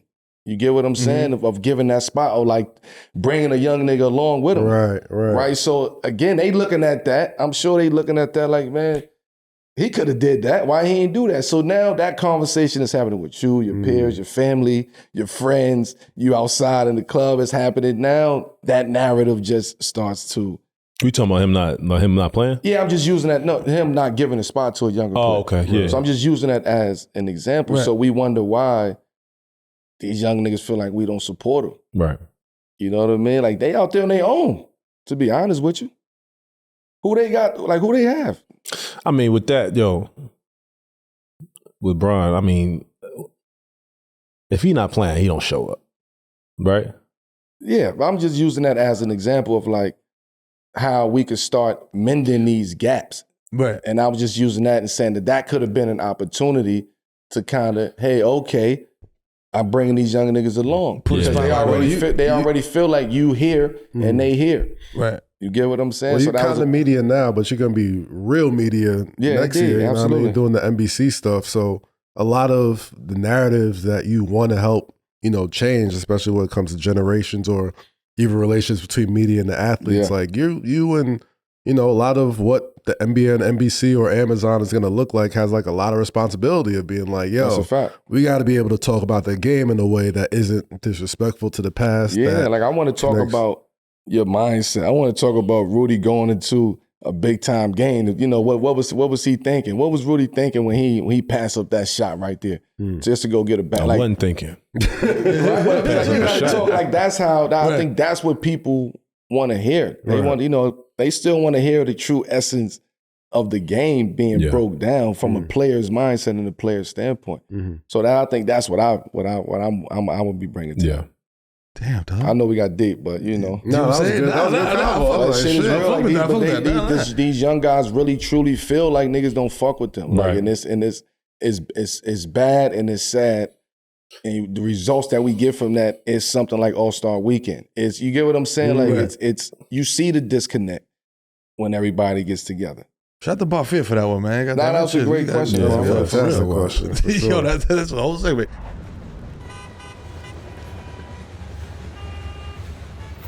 It's the number one show in America, number one segment in America. You know what it is, baby. Fuck with it or fuck out of here, baby. Let's go. You know what I'm saying? First off, I mean, y'all know what this is, man. Do I gotta explain it? I'm gonna explain it. I ask a question to the gang, you know what I'm saying? And they tell me, yo, Mero, I fuck with this. Mero, get that shit the fuck out of here. I do not fuck with that. You know what I'm saying? Stop talking about it. Never bring it up again. You know what I mean? First one we got up is Young Dro. You know what I'm saying? Who's known to rap about colorful things. You know what I'm saying? He says that he easily spends $250,000 a year on Polo. Sometimes even more. Hell yeah. So I'm cleaning this bitch. You know what I'm saying? Horsepower. So fuck with it or fuck out of here. Spending $250,000 a year on clothing. Not just Polo, from what? So one particular brand. Yeah, Polo. Hell yeah. Polo Dro. Polo Dro, yeah. Red, black, and white shit. Now I'm riding neon. Yo, he got a classic, man. Yo, Dro, man. Shut the Dro, man. Dro, come on, anybody. Oh, man, what was it? The top bag remix? Oh, man. Oh, yeah. Clean down. What do you say? The fucking. Go ahead. The Porsche's gray like grandpa. The chain is gray like grandpa. I can hum it. That was like 80 dudes on that record and drove clean that shit up. $250,000 a year on clothing for What one he say? brand. Ice come from Boca Raton. That's my favorite part. Ice come from Boca Raton. I'll put that shit in Google Maps. That's why I gotta spend $250,000 on Polo, because you can't have bars like that so colorful. Yeah. How long he say he been spending that? That's it. He's had easily a year. He's been doing it, but he could do it. Sometimes even more he'll spend. Nah, you got But chill. that's the shit though. I mean, Polo. He might as well just get his own Polo store. Like, Yeah. Get the sponsorship, You Jay. financing them at this point. That's a $250 a Yeah, year you to need a Polo. Polo store. You Like, need a y'all Polo supposed store. to be have a piece of Polo. Come on, dog. That's business That's got to Melo. be in your portfolio. We need a business Mellow section. Yeah. That's business Mellow right there. 7 p.m. business 7 insider. p.m. Motherfucker, business, that's what this is. $250K a year. his own store. And you've been wearing Polo since we was back in 2000, early, mid-2000s. Yeah. With the green Polo with the pink horse and all that. I mean, with the white sweater around the neck. I know Dro. You know what I'm saying? Polo shorts with the Polo decks and the Polo socks. Yeah, he was crazy. You understand? Come We know on, Polo dog. Dro. We know Dro. Come on, But dog. $250 a year since 2000s to now. That's crazy. You $250 should a be year the on number one. clothes. You should be the nigga on the horse on Polo. Come on. You ain't Yo, in the Madison you Ave be store right like there this. standing up to the horse with the Might as nigga. well. Like, Come on, dog. You need to be. $250 a year. That's about 15 joints. Yo, Ralph got to buy you a house. I'm still fucking with it, real. though. Yeah, I fuck with it. It's true. I fuck with Off it. the strength of all the lyrics he's giving us all the years. Yeah. I gotta fuck with it. 100%. You know what I'm saying? And the brand goes with what he been living and Yeah. rapping. So he, That's investment into his rap career. Like, maybe we Yo, don't Ralph, know man, Polo holla Dro at if you're Dro, not man. really You know what Polo I'm saying? Dro. Ralph, holla at Dro. Holla. That's a collab for the ages. What? So, yo, anybody that's seen Court of Gold on Netflix will probably say that a standout moment from the docuseries is this interaction between Ant Edwards and Barack Obama. You know what I'm saying? The president. Yo, he's crazy. You know what I'm saying? So Ant tells Obama to stand down and to tell the whole context as they talk to the other members of Team USA. Yeah, stand on that. Stand So, down. yo, fuck with it or fuck out of here. Ain't standing 10 toes down in the presence of Barack Obama, the president of the United respectfully, I fuck with it. Yeah, stand down. States. Yeah, hold on, Barry, hold on. Hold on. Tell the whole story. Stand down. Tell the whole story, Champ. Hold on a second. I super fuck with it. Stand You know what I mean? down. Legendary Nah, levels of confidence to do that. And standing 10 Legendary toes levels down of in presence confidence. of Obama. Come on. Man, they were just having fun, man. Obama Yeah. understood. They were just in that moment. I fuck with the niggas had confidence, bro. champagne in their drink. You know what I mean? It was for the players Fuck with the only with confidence. Obama. That's our guy, though. We got Talk shit. You know, That's our he the president. only one we can Yeah, talk shit man. like that to. You know what I mean? Low-key. Because he'll talk shit back to you. Right. That's You know what I the shit. He's a low key a bug out. Yeah, Bo know what time it is. You know what I mean? Bo knows. Bo knows. Bo knows, man. You know, Bo can have those conversations, man. I miss having the president that you could just watch him have honest hoop conversations with on TV. Bo know basketball too, man. He know culture. Yeah. He know that you got to work to get the spot. You know what I mean? That's why he pulled in. Hey, Brian, come at me. Holler at you real quick, Brian. Ant said, Are you talking to this guy? You know what I mean? Right. Are you agreeing with this? Bo knows. He knows. You know what I'm saying? He's trying to pass the torch. You know what I'm Shout saying? out to Bo, man. I fuck with it, Yo, the man. Bo nickname is Listen, crazy. yeah. Bo is crazy.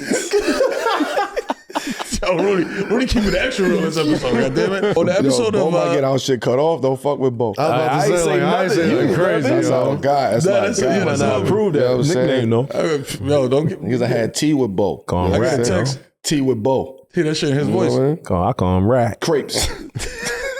Like, Mero, I heard you Bodie Rat. That's his rap name. talking crazy over there with Melo. That's a Bo one. Jack. What is it like eating with the president, with Obama, and hanging out with him? You've been around on It's just cool. It's just a cool atmosphere. I mean, you still understand, like, you in the presence of, like, the government. Like, you know what I mean? Like, as they have that conversation, Don't get out you the still gate. It's feel still like intimidating in the sense of, like, you got, they on your back. They everywhere. So you don't really know if the conversation is real or authentic or, like, right. or you just being prezi. You know what I'm saying? Right. But then it's times where we've been in closed environments and it's like, we're just having conversations, talk basketball, talking shooting. You know what I mean? Talk like wine, drink, whatever. That's what he gave. You know what I mean? So he made people feel very comfortable around him, regardless of what you felt about Politics, his policies. Yeah. As a human, as a person, like being around him is a different type of vibe. He said, I really fuck with the Pinot Grigio. We're talking about whites. I like them I chilled. think he brown. I think he like brown. Little yak? Little yiggity yak. Really? Yeah. I think he like brown. Yeah. Damn, okay. Little scotch, you know what I mean? Little single malt. Yeah, you gotta be Little single malt whiskey, you know what I mean? You gotta be on point to make people feel comfortable knowing that they got Secret Service all around them, though. That's a talent, though. Knowing they'll fuck you up if they had to. Oh yeah, bro. Yeah. I mean, I'll be nervous being him with all them niggas around me like that. But that's every day, though. But shit. You say something he don't like. Like, Just try one of them niggas. Yo, come here, man. Watch out, man. You gotta think of it. Nah, it ain't gonna end well, brother. Watch out, man. Watch out. Just like Nino Brown and shit. Just try one of them and see what happens, man. Cancel that bitch. Snooky! New word! Hey, Snooky! Yo, last but not least, so fuck with the fuck out of here. You know what I'm saying? Snooky was a whore, man. Snooky was a gut, man. He was a chump, man. Snooky. Come on, Snooky. Oh, man. Best episode of all time, bro. Bruh. Greatest episode of all Clear time. the way, Snooky. Get out of here. Snooky was a chump, man. Oh, man. Finally, you know what I'm saying? Oh, shit. On the episode of the Overtime Select podcast, JuJu Watkins was asked if she could face anybody one-on-one, who would she want to play? JuJu's answer was none other than, I got a peace god Carmelo Anthony. While JuJu admitted that she'd probably get beat, the podcast host insisted that JuJu got it. Oh, I thought they were calling you pie. I was like, damn, bro. Oh. You could play one-on-one with anybody, who would it be? Probably Carmelo, but just to see his bag, because I know it's crazy. That'd be fun. I would get beat, but just to like, No, I think you got it. bruh, get out of here. What you think your score gonna be? If we go to 10, I got a good like 5. Damn, son. 5? Yeah. Carmelo, bruh. Five You're is crazy. JuJu. Let's be for real. Bro, no, 5 I got is a good crazy. 5. It's crazy. She's staying humble. He probably like, why? What did he say? I'm sorry. I think you got it. Yes, respectfully. No, bruh. I wish. You tripping, She trying to tell her like, Shorty, you tripping. She trying to hit I thought this for real. You tripping. respect, man. Like, yo. All right, fuck with her the fuck Love out of here. JuJu. Claims that JuJu can beat Melo 1v1. Fucking with her the fuck out of here. She played just like you. Yeah, y'all up. She played just like you, I think. Man, that's JuJu. What you mean? What you expect? You know what I mean? She got the Melo bag over there. Like, Yeah. I ain't about to answer that though. What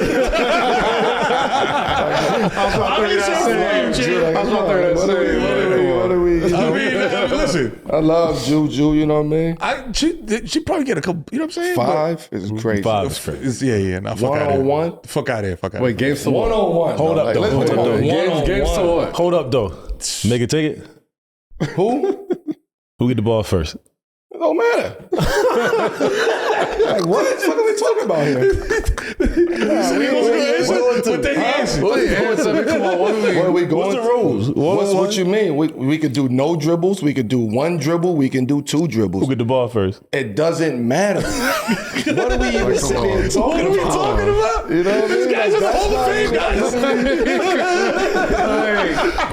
Don't make us sound like we gotta be like, come on. How many dribbles? Doesn't matter. With JuJu? Mid post. Me at my age, at her age, at that point in time? Nah, I'm fucking with you. No, we just, they asked the question and shit. Right. You know what I mean? So I don't my think you got thing is, the, I fuck with, You ain't got the win for that right now. I fuck with JuJu answer. There you go. You know what I'm saying? There I you fuck go. with her That's just out of response. She was respect. trying to tell little shorty, you going too far. She like, nah. You going too far. Nah. I got you. But it's JuJu though, because she got confidence. She thinks she get 5. That's good. I love it. That's why I fuck with it. Make it take it. She probably won't touch the ball. Bro, we going to the, bro. I'm with you. I've never lost one-on-one. That's what I'm saying. ever. It's like, it's not even just because it's JuJu. I love JuJu. Yeah. We But played it's like, one-on-one we before. talk You never about beat me, bro. What? You probably scored like if I we were beat going. you. No, it's probably 3 other 4 other guys out there that's playing. You know what I mean? King of the court. But if I win, what is it? You won the segment. The segment.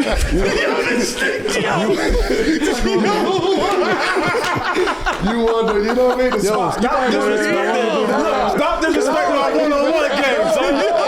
I was hell when I was young, man. You are a one-on-one guy, Rudy. That's not you. ISO Rudy. I ain't taking nothing from you, yo. Don't take my win away from me, dog. No, you won the spot. You won that Oh, spot. man. ISO Rudy. I'm just saying, I don't just speak on me. I can't speak on anybody else. How many times have y'all played one-on-one, like, over the years? It's probably just segments, like, you know what I mean? All right, and drills and you like speak whatever. I don't know. You speak. Nah, you know. You there. We segments. You know, we all go to the gym. We all go to the gym and say, you know what? We got this I don't want to hear it, man. You know what? You make it, you take it. You get what I'm saying? Like, over the you years, won that spot. Over the years, how many times do you think you Say have gotten? 12 times. All right, 12 times. Now, what's your next question after 12? After that, In the 12 times y'all how gone, many spots he won in the 8-4? 12 times? Okay. Let's just say all 12 of those are your segments. How many segments? That's 3 spots. 3 spots. Okay. I won 3 spots. No, I'm just saying, I'm about to break it down for him. Okay. That's 3 spots that we would play a workout. Okay.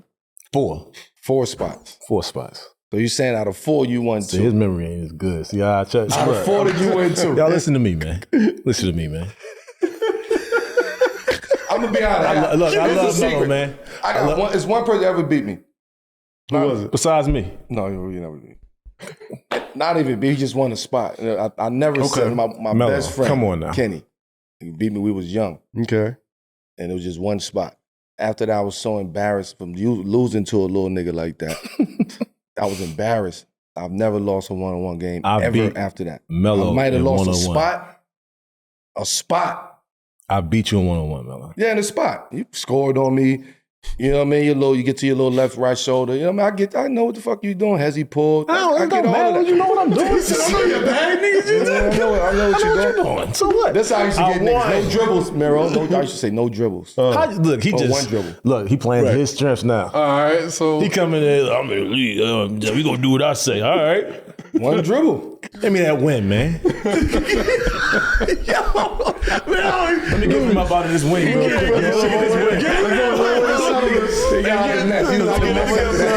him up out of this wing, bro. Let me get this win. You know what I'm saying? One-on-one, man. I'm saying there's only one way to settle this. We got cameras. One-on-one next year, NBA. Come on, man. That's what I would need to see also. Melo Me versus Melo, man. Me, Jamal Crawford, T-Mac, Rudy. 4 dribbles. I'm We in. all, we the, you know, I ain't fucking with we Jamal more running than 4 it. dribbles. You get what I'm saying? T-Mac already got his one-on-one league. Let's look at that.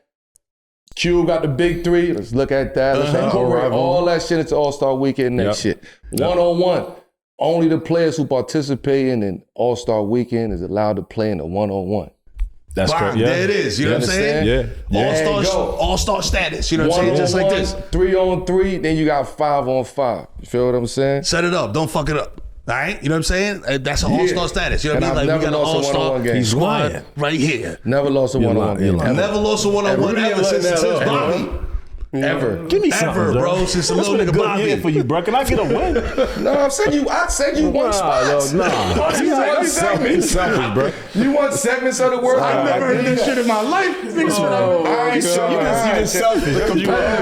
He's selfish. It's 7 p.m. in Brooklyn, y'all. The Wave Original is presented by FanDuel. These niggas are going to keep arguing forever. You know what I'm saying? Instagram Live back then. I would have put that on Instagram Like Live. the YouTube, the podcast channels, like, rate, review, comment on the comment, do all that. You know what I'm saying? Let's get that engagement. You know what I'm saying? It's your boy Kid Mero, the Human Durant Flap, here with the gang. You know what I'm saying? That man want all the accolades, man. Shit. Nah, I just like, Nah, you let you get stand on, one. you know what I mean? Just stand on what we stand on, you know what I'm saying? Man, all right. I'll stand on that win. How Niggas about know that? you go against the Wave ball. out. Niggas know you go against the Harlem Jimmy. Peace.